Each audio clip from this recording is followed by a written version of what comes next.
ya. Oke, saya bahas ya. Jadi ceritanya nih Mbak Dina, kalau dari YouTube-nya itu ya, kalau teman-teman ngikutin terus berita yang ada di SCTV, RCTI, ini adalah salah satu bentuk daripada keluhan konsumen. Ada yang namanya Rita, Mbak siapa nih namanya? Mbak siapa namanya? Kalau kalian ini, kalau kalian attention, iya betul, Mbak Rita Mulyani ya, benar. Jadi beliau itu adalah seorang ibu yang hanya ingin menulis keluhannya di dalam mailing list, dalam sebuah email, ya. Karena tulisan inilah beliau di penjara. Bayangin, Indonesia tuh ya, tidak adanya kebebasan berbicara. Nah, ya Prita ya, Prita nama lainnya. Saya mau nanya nih sama teman-teman, dengan kasusnya Mbak Prita ini, kira-kira teman-teman itu berpihak kepada Mbak Prita yang merasa saya ini berhak kok untuk bicara walaupun di depan publik sekalipun, atau teman-teman di pihaknya rumah sakit yang merasa bahwa sudah dicemarkan nama baiknya. Kira-kira gimana nih? Kalau Mbak Desi berpihak sama Mbak Prita, Mas Rian juga begitu. Kenapa? Ada yang bisa kasih alasannya nggak nih? Halo Mbak Dina, mungkin ada masalah dengan laptopnya atau apanya Mbak Dina? Karena teman-teman yang lain bisa mendengar dengan jelas. Karena kita berhak mengeluh. Oke, kemudian apa lagi Mbak Desi? Kenapa? Kenapa memilih pihak Prita? Kenapa nggak pilih rumah sakit aja? Kalau Mbak Desi jadi pemilik rumah sakit gimana tuh? Mau nuntut Mbak Prita nggak untuk sampai masuk penjara? Gimana? Ayo kita berdiskusi. Ini ada satu problem di sini. Karena biasanya mengeluh ke pihak rumah sakit belum tentu didengar. Oke, jadi ngomong aja gitu di publik gitu ya, nggak apa-apa. Kan berhubungan dengan nama baik, Mas Rian. Gimana tuh? Nggak masalah juga. Mas Rudi sudah nonton? Gimana Mas Rudi pendapatnya?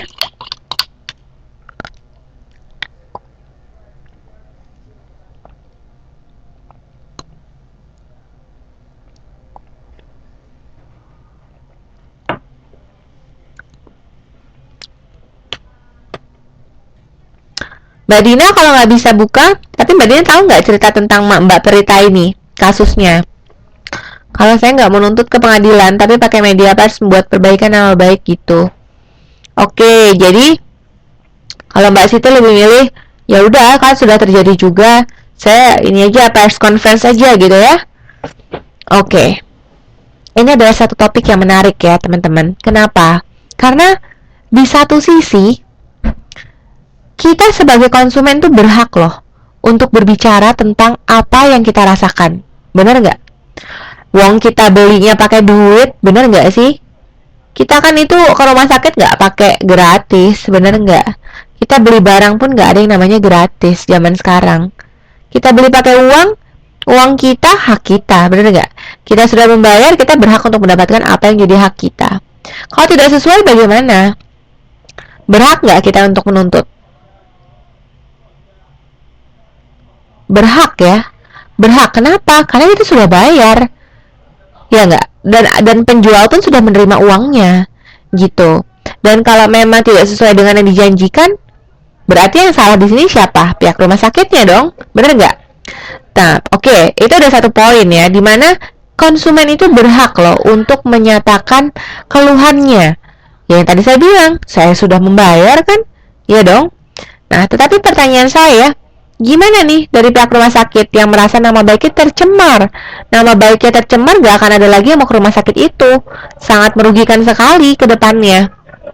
Gimana nih? Kira-kira etis gak sih kalau rumah sakit ini menuntut si Mbak Prita sampai harus dipenjara?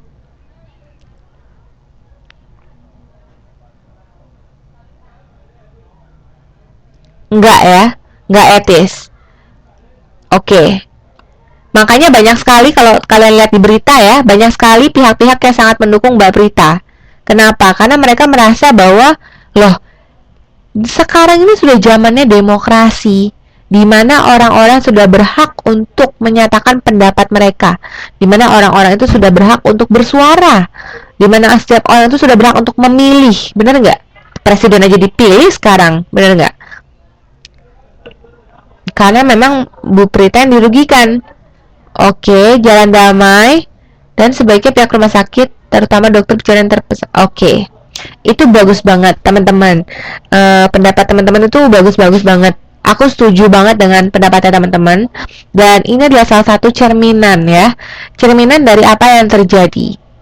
Kalau suatu organisasi ketika mendapatkan keluhan daripada konsumennya, cenderung apa ya, tidak peduli, karena mereka mungkin ada saja yang melihat bahwa konsumen itu tidak begitu penting.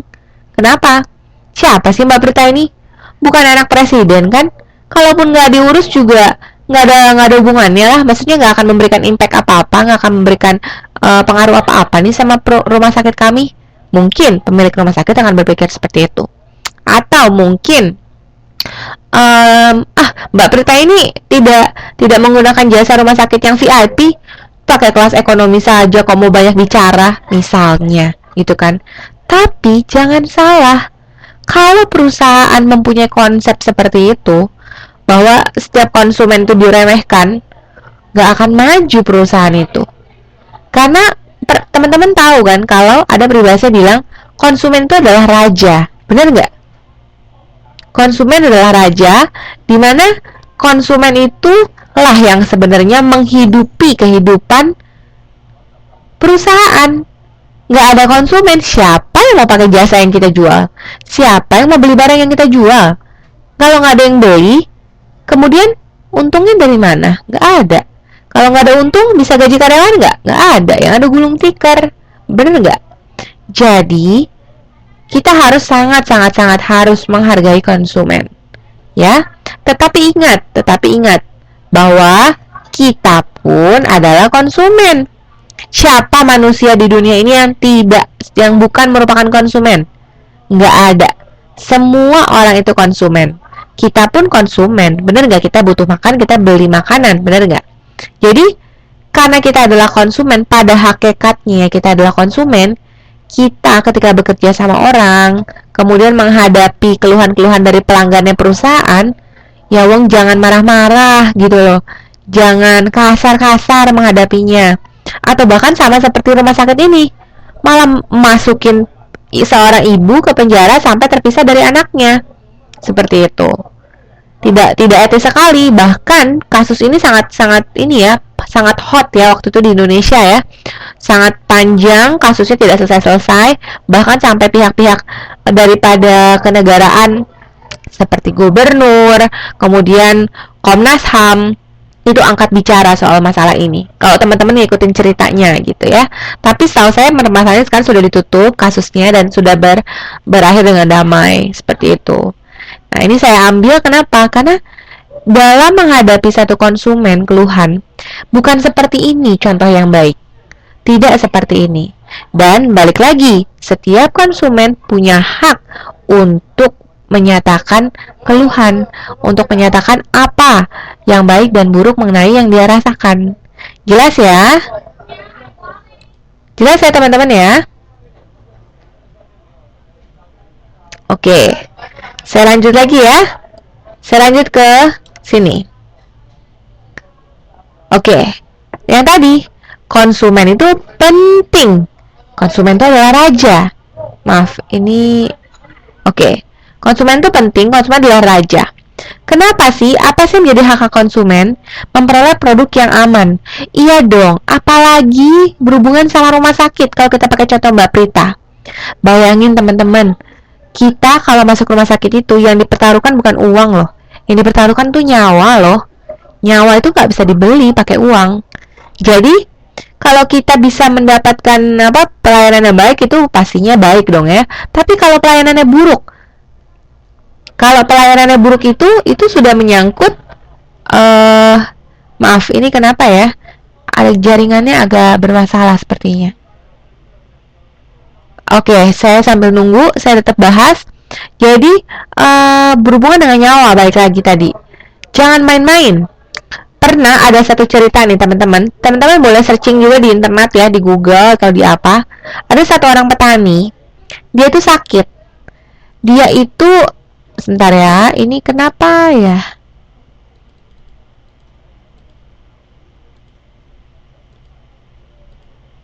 Bentar ya teman-teman ya. Oke. eh Oke, saya lanjut ya. Ada satu orang petani, dia itu apa namanya, bergolongan darahnya O, ya kan? Kalau golongan darah O itu kan hanya boleh ditransfusi dari golongan darah O lagi, tidak boleh dari golongan darah yang lain, seperti A, B, gitu kan ya. Nah, kemudian apa namanya, dari pihak rumah sakit mentransfusikan darah B masuk ke dalam tubuh si petani. Dan teman-teman tahu nggak apa yang terjadi? Kira-kira apa yang terjadi? Mati. Mbak Desi ngomongnya mati itu buat kucing, Mbak Desi. Buat manusia jangan mati dong kata-katanya. Meninggal ya. Iya, betul sekali. Benar sekali. Artinya kenapa? Karena gini, itu adalah salah satu tanggung jawab moral dari perusahaan untuk bisa menyediakan jasa yang sesuai dan bertanggung jawab tentunya. Dan itu sudah salah satu bentuk tidak bertanggung jawab gitu ya. Dan konsumen tuh berhak mendapatkan informasi dan perlindungan. Iya dong.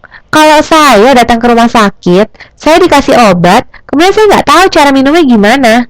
Misalnya obatnya itu yang harusnya saya makan 3 kali sehari, gitu ya. Saya nggak dikasih tahuin.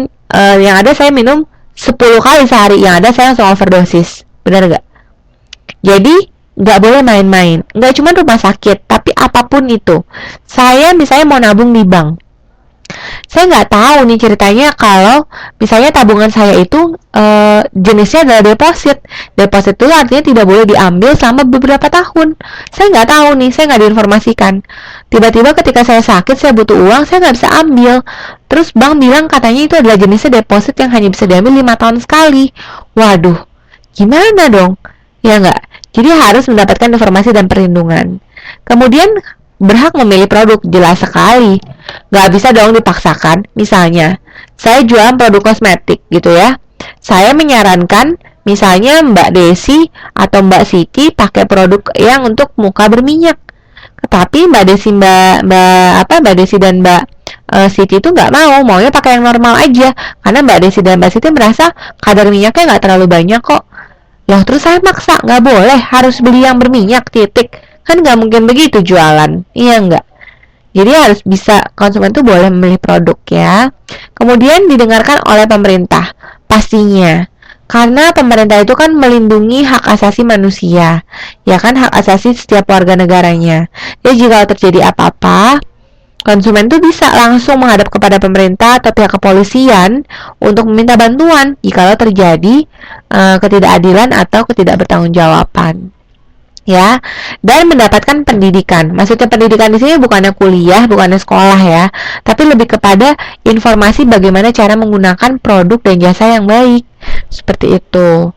Jadi kita tahu penggunaannya, kita tahu prosedurnya, jangan buta gitu, nggak tahu apa-apa yang ada, kita pun salah menggunakannya.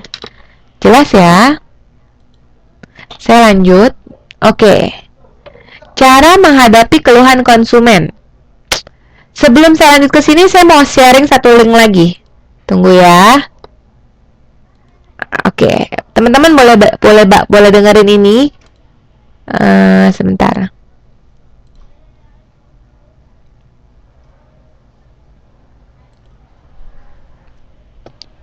Kelihatan nggak nih teman-teman?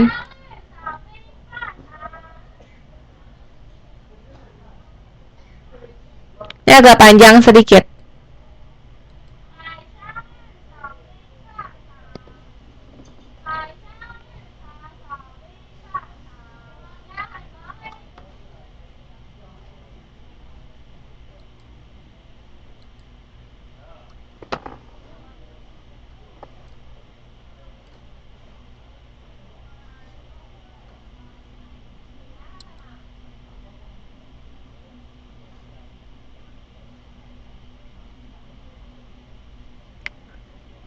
Bisa didengar nggak nih teman-teman?